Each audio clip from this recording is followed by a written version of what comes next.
जरा जन्म दुखौघता तप्यमानम। प्रभु,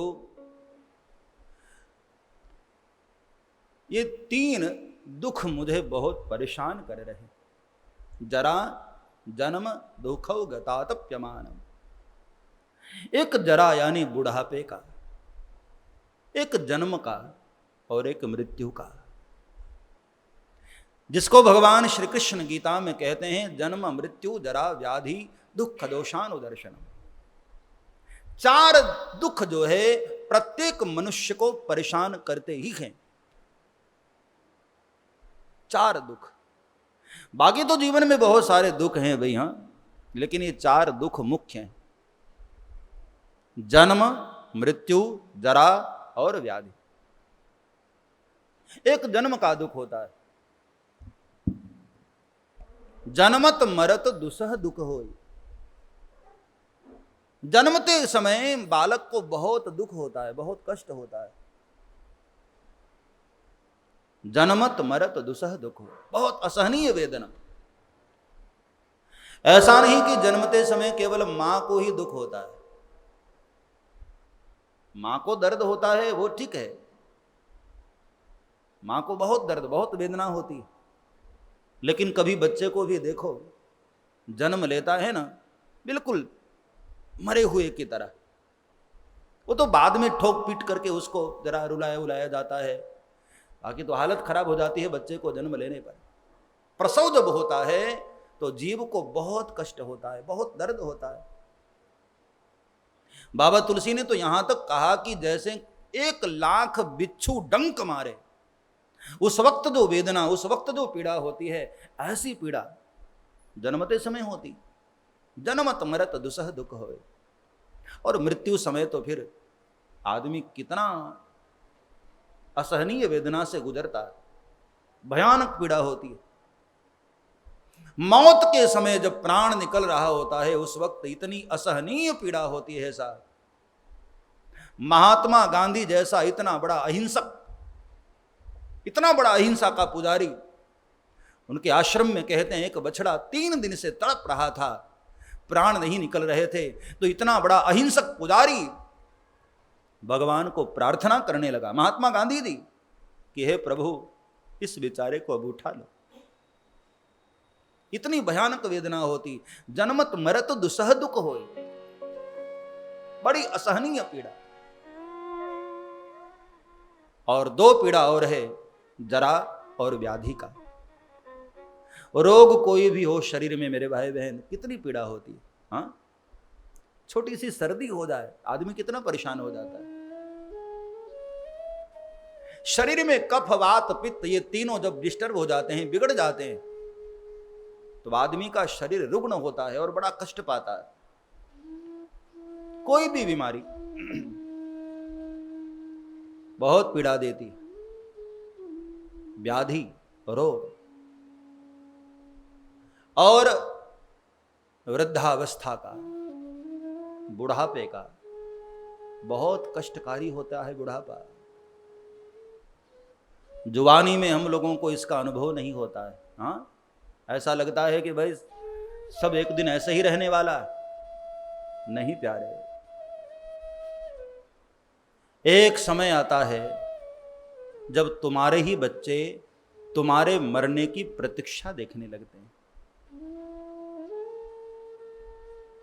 जब तक तुम्हारे शरीर में हिम्मत है तब तक तो ठीक है, लेकिन लाचार होकर बिस्तर पर पड़ जाओ तो यही बच्चे और बहू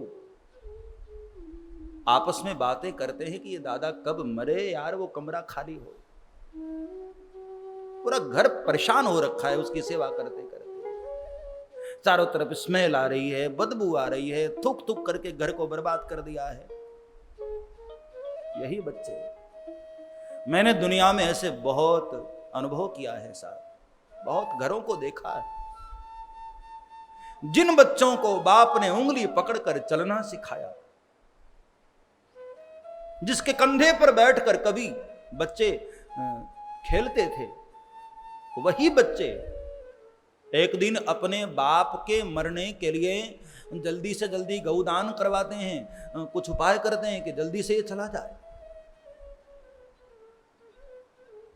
सेवा भी करते हैं तो दिखाने के लिए 10-5 दिन बस। सोचो उस वक्त उसके हृदय में कितनी पीड़ा होती होगी। हाँ, ये दर्द बहुत खतरनाक दर्द है, बहुत असहनीय दर्द है। उस वक्त उसके दिल पर क्या गुजरती होगी कि इसी घर में, जिस घर को मैंने इतनी मेहनत से बनाया, एक समय था कि हमारे एक ऑर्डर पर सब यहां से वहां हो जाते थे, और आज लाचार पड़ा, बच्चे मरने की प्रतीक्षा देख रहे हैं। बुढ़ापे का दर्द बहुत खतरनाक होता है।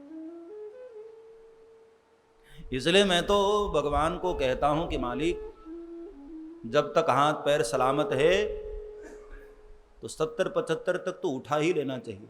हाँ, वो दर्द आए, भगवान न करे ये दर्द किसी को मिले। बहुत खतरनाक दर्द होता है, बहुत असहनीय पीड़ा होती।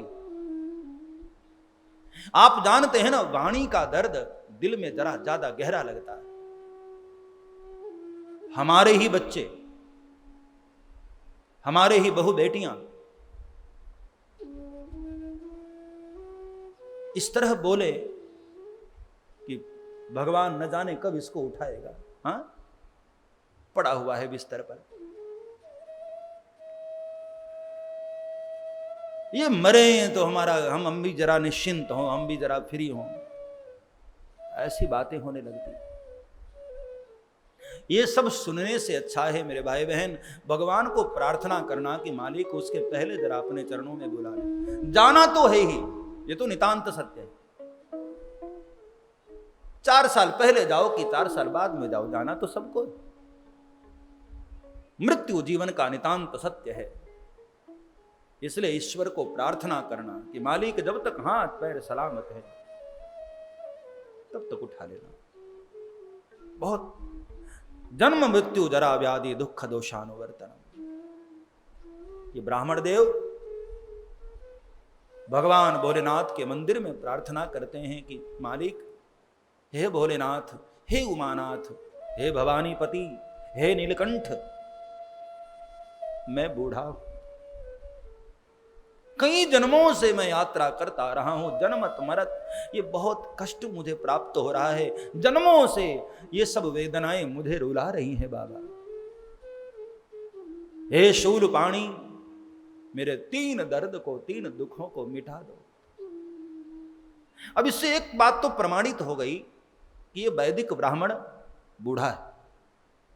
जरा जन्म दुखौ ज्ञातप्यमान, ये कोई युवान नहीं, बूढ़े हैं। ये कंफर्म होता है इस श्लोक से। अथवा तो एक संत ने कहा कि नहीं, मानो ये कहना चाहते हैं बाबा अब मैं बूढ़ा हो चला, क्या यही दिन देखना मेरे लिए बाकी था? मेरे सामने मेरे चेले का, मेरे शिष्य का इस तरह पतन हो, ये कष्ट मुझसे सहा नहीं जा रहा है। कई बार लोग कहते हैं ना कि क्या बुढ़ापे में यही सब दिखाना बचा था प्रभु? मानो प्रार्थना करते हैं कि मालिक आपने मेरे चेले को श्राप दे दिया, क्या बुढ़ापे में यही देखना बचा था? जरा जन्म दुखौ ज्ञातप्यमानम प्रभो पाहि आपन नमामीश शंभो। हे भोलेनाथ, हे शंभु, मैं आपके चरणों में प्रार्थना करता हूं, प्रभो पाहि आपन नमामीश शंभो। मुझे अपने शरण में लीजिए प्रभु, मुझे शरणागति दीजिए। हे शंभु, हे भोलेनाथ। सब्सक्राइब करें श्री चिन्मयानंद बापू जी के YouTube चैनल को और हमारे वीडियोस को सबसे पहले देखने के लिए बेल आइकॉन को दबाना न भूलें।